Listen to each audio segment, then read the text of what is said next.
नमस्कार दोस्तों, आपका स्वागत है आपके अपने शो दिव्य गर्भ में।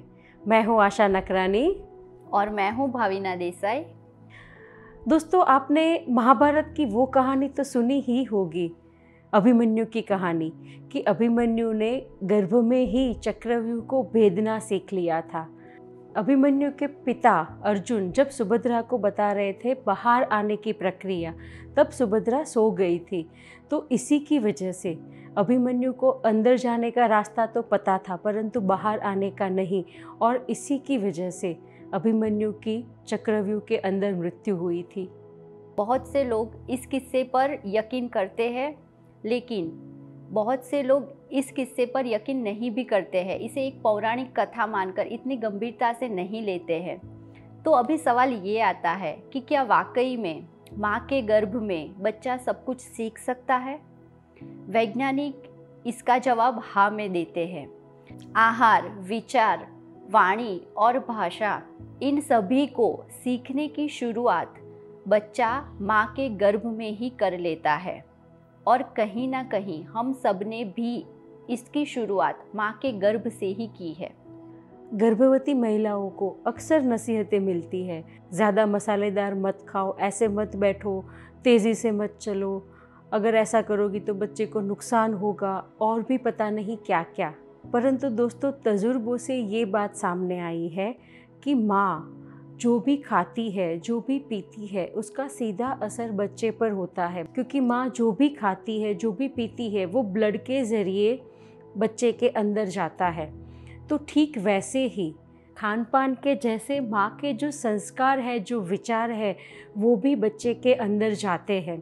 तो आज के इस एपिसोड में हम ये जानेंगे कि पूरे परिवार का क्या रोल है गर्भावस्था के दौरान। परिवार कैसे उस बच्चे से कनेक्ट हो सकता है।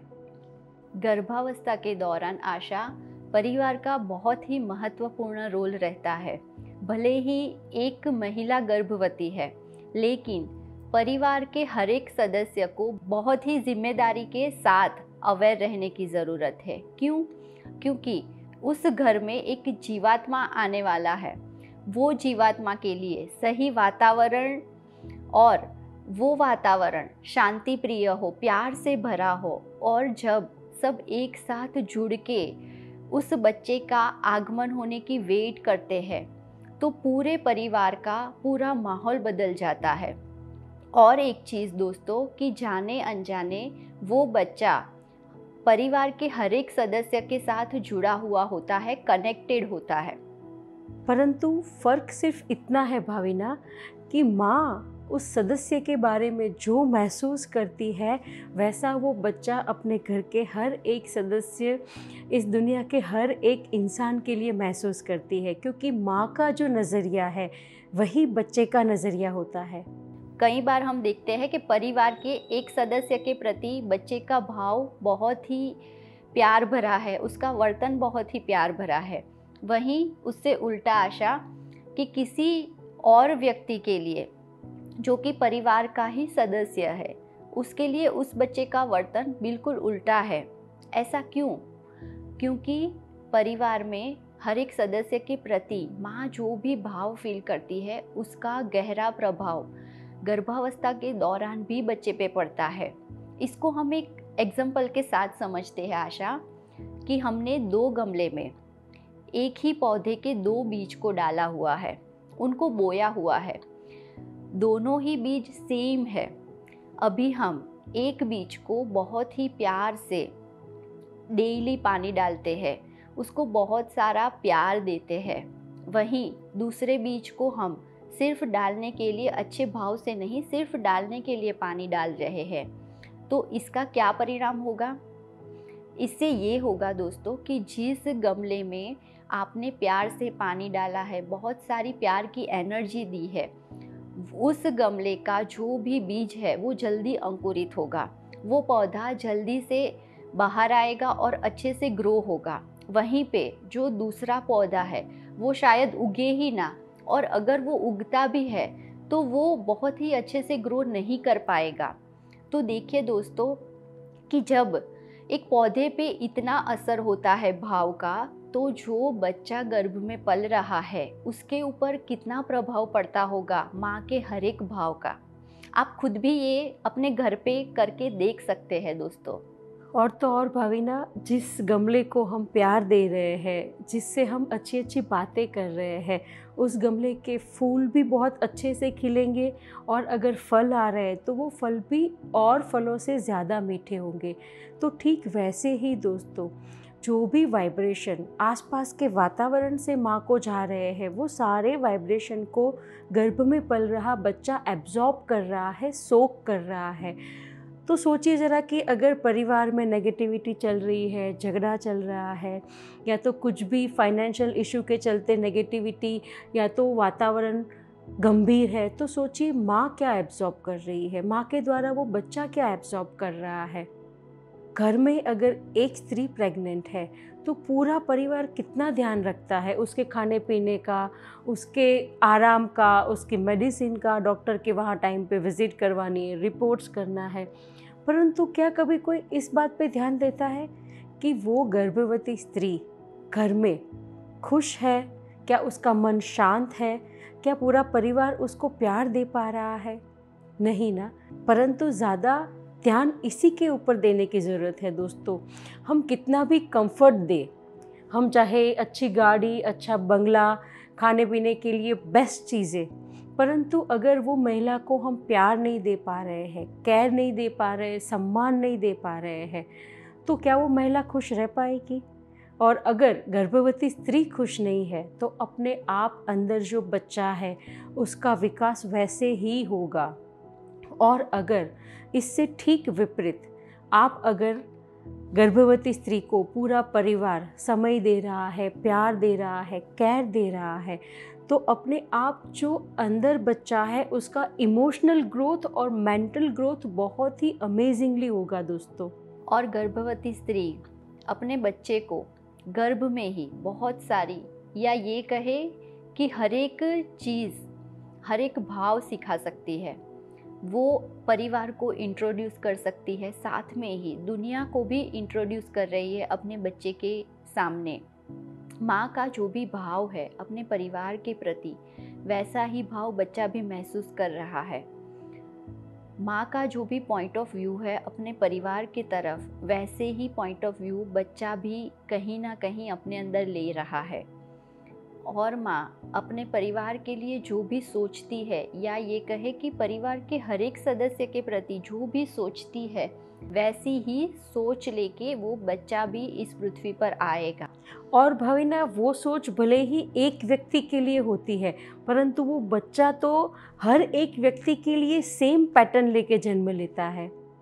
और दोस्तों, कभी कभी हम ये देखते हैं कि सास और बहू का रिश्ता बहुत ही अच्छा नहीं है और कुछ गड़बड़ हुई है, तो जब माँ बच्चे के साथ ये बातें कर रही है कि दादी तो हमेशा ही ऐसा कर रही है, दादी का तो ऐसा ही स्वभाव है, तो देखिए कि जो दादी पोते का या तो दादी पोती का जो भी रिश्ता बनने जा रहा था, अच्छा बॉन्डिंग बन रहा था, उसमें आपने विघ्न डाल दिया, उसमें आपने अपने इन शब्दों के कारण गड़बड़ पैदा कर दी।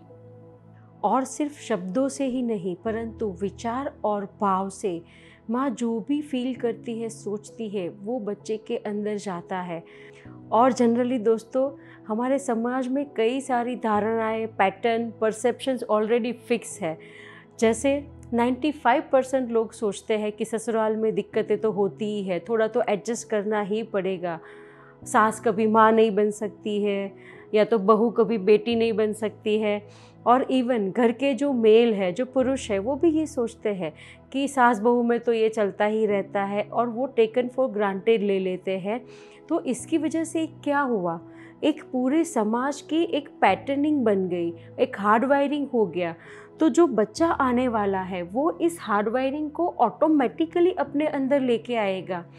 तो दोस्तों, अगर आप इन चीज़ों में परिवर्तन लाना चाहते हैं, इस मान्यताओं में, इस हार्ड वायरिंग में, इस परसेप्शन में, इस सोच में परिवर्तन लाना चाहते हैं, तो आपको अपने आप के ऊपर काम करना पड़ेगा। पूरे परिवार को अपने गर्भस्थ बहू, गर्भस्थ बेटी के ऊपर काम करना पड़ेगा, तभी ये पैटर्न्स को हम ब्रेक कर पाएंगे, तभी आने वाली जो जनरेशन है वो इस सोच से मुक्त रहेगी दोस्तों।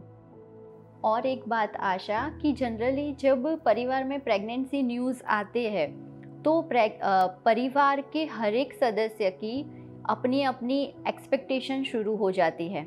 जैसे कि दादा दादी है तो उनको पोता ही चाहिए, पति पत्नी को बेटी चाहिए, और कई बार तो ये जानने के लिए हम आसपास के बच्चों को भी पूछते हैं, क्योंकि हमारे समाज में एक मीथ है कि बच्चों को पहले से पता चल जाता है कि अंदर क्या है, लड़का है कि लड़की है। इसके साथ साथ हमें ये जानने की एक उत्सुकता रहती है कि वो जेंडर कौन सा है, लड़का है लड़की है। इसके लिए हम डॉक्टर को भी पूछते रहते हैं और हमारी क्यूरियोसिटी बहुत ही बढ़ जाती है, ना कि हमारी पूरे परिवार की। और कभी कभी इसी के कारण घर में स्ट्रेस भी आता है। परंतु यहाँ पे हर एक परिवार को ये समझना बहुत ही ज़रूरी है कि गर्भ में जो बच्चा आ रहा है वो लड़का है या लड़की, ये ना तो आपके हाथ में है, ना ही उस पति पत्नी के हाथ में है। वो किसी के हाथ में नहीं है दोस्तों, क्योंकि वो एक आत्मा है, वो एक जीवात्मा है। उसका हमारे साथ जो भी सॉल प्लानिंग है उस हिसाब से वो यहाँ पे आ रही है, चाहे वो लड़का हो या लड़की हो। हमने उसके साथ जो भी अनुभव लेने हैं, हमने वो डिसाइड किया है कि हमें लड़के के साथ वो अनुभव लेने हैं, तो वो लड़का ही आएगा, चाहे आप कितनी भी कोशिश कर ले। तो हमें इसको एक सॉल लेवल पे समझना बहुत ही ज़रूरी है कि हमारे जो भी सॉल प्लानिंग है उस हिसाब से वो आत्मा यहाँ पे आ रही है, और हमें पूरे परिवार के साथ वो जैसे भी आ रही है, चाहे वो लड़का हो या लड़की हो, उसको पूरे दिल से एक्सेप्ट करना है, उसको पूरे दिल से खुशी से यहाँ पे आने के लिए उसका स्वागत करना है दोस्तों। और भाविना, अगर हम इसको नॉर्मल जीवन के साथ देखें कि हम अगर कुछ चीज़ को पाना चाहते हैं, हमारा कोई लक्ष्य है, तो उस लक्ष्य की तरफ हम एक कदम आगे बढ़ाएंगे, उसको हम अचीव करने के लिए मेहनत करेंगे, प्रयत्न करेंगे, तो उस चीज़ को हम पा सकेंगे। परंतु जहाँ पे लड़का या लड़की की बात आती है तो ना वो साइंस के हाथ में है, ना वो हमारे हाथ में है। हमें लड़का है या लड़की है, इससे ज़्यादा ध्यान देना चाहिए कि उस आत्मा को, जो बच्चा हमारे जीवन में आ रहा है, उसको हम संस्कार कैसे दें ताकि वो अपनी सर्वोच्च संभावना के साथ इस पृथ्वी पर अपना जीवन जी पाए। क्योंकि दोस्तों, आज के ज़माने में, आज जो एरा में हम जी रहे हैं, वहाँ पर लड़का या लड़की ये डिफ्रेंशिएट करने वाली कोई भी, नापतोल करने वाली कोई भी स्थिति नहीं होती है। तो जो भी आत्मा है उसके श्रेष्ठ संस्कार के बारे में पूरे परिवार को सोचना चाहिए। अगर आपके घर में ऑलरेडी 2 बेटियां हैं तो भले ही तीसरी बेटी भी आए, उसको इतने ही प्यार से स्वीकार करना चाहिए। और ये जिम्मेदारी होती है संपूर्ण तरीके से परिवार की। और तो और दोस्तों, अगर पूरा परिवार चाहे तो वो गर्भ में ही उस आने वाले बच्चे के साथ बॉन्डिंग कर सकता है। जनरली हम सोचते हैं कि बच्चा बाहर आएगा तो हम उसके साथ खेलेंगे, ये करेंगे, वो करेंगे, दादा दादी सोचेंगे कि हम उसको कहानियाँ सुनाएंगे, हम उससे बातें करेंगे। पर अभी से आप ये सब चीज़ें कर सकते हैं, अभी से आप अपना प्यार उस आत्मा को व्यक्त कर सकते हैं। क्योंकि वो आत्मा जब वुम्ब में है तब वो कम्प्लीटली अपने बॉडी से डिटैच है, और वो आपके प्यार भरे शब्दों को अपनी आत्मा तक लेके जा सकता है। अगर घर का एटमॉस्फेयर तनाव से भरा है तो वो बच्चा वैसे ही संस्कारों के साथ आएगा, वैसे ही विचारों के साथ आएगा। और हम सब ने आगे के बहुत सारे एपिसोड्स में देखा हुआ है कि जो भी हमारे विचार है वैसे ही हमारा जीवन बनता है। तो हमें एक अवेयरनेस के साथ उस बच्चे को अच्छे संस्कार में ढालना है, क्योंकि जैसे ही वो बच्चा बाहर आएगा उसमें वही संस्कार धीरे धीरे दिखना शुरू हो जाएंगे। तो यहाँ पे पूरे परिवार की ये जिम्मेदारी है कि वो एकजुट होके एक साथ बहुत ही प्यार के साथ अपने शब्दों को इस्तेमाल करे और उस बच्चे से पॉजिटिव गर्भ संवाद करे। और इसके लिए दादी और नानी उस बच्चे से बहुत सारे अपने अनुभव शेयर कर सकते हैं, उसे पौराणिक कथाएं सुना सकते हैं। भले ही वो बच्चा गर्भ में है लेकिन वो सब कुछ सुन रहा है, उनकी आवाज़ को पहचान रहा है।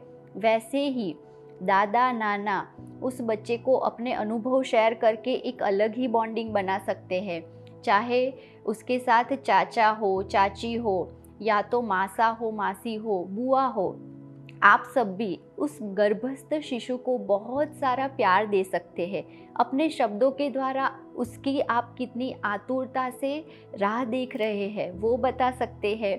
अपने टच से उसे बहुत सारा प्यार और आप उसके लिए कितने उत्सुक है वो बता सकते हैं दोस्तों।